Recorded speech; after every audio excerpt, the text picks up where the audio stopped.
As lareiras etanol JX Metais são versáteis e ecológicas, podendo ser utilizadas em ambientes com baixa circulação de ar, pois não emitem gases tóxicos. O acendimento é simples, basta abrir totalmente a tampa deslizante com a haste. Em seguida, adicione álcool líquido comum de acordo com o tamanho da lareira e o tempo que ela deverá ficar acesa. Leia o manual em caso de dúvidas. Mergulhe a haste no álcool para que ela fique umedecida, pois ela deverá ser utilizada para acender a lareira. Com um fósforo aceso, acenda a haste e aproxime-a da lareira com cuidado.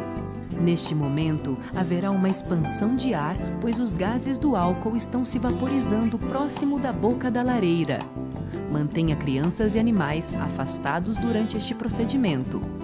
Para reduzir a expansão de ar do acendimento, feche parcialmente a tampa deslizante e repita o procedimento mergulhando a haste novamente no álcool e acendendo com cuidado.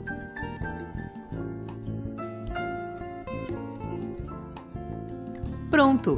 A lareira já pode ser utilizada para aquecer o ambiente.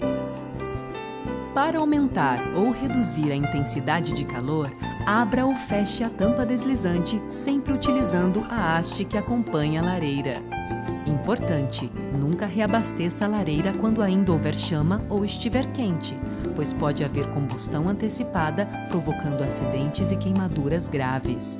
Mantenha sempre um adulto responsável próximo à lareira para evitar acidentes e queimaduras quando houver crianças e animais próximos.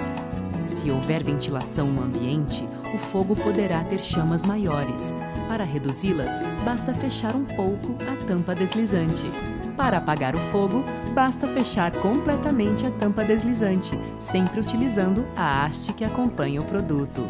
Lareira etanol JX Metais, uma opção prática, ecológica e elegante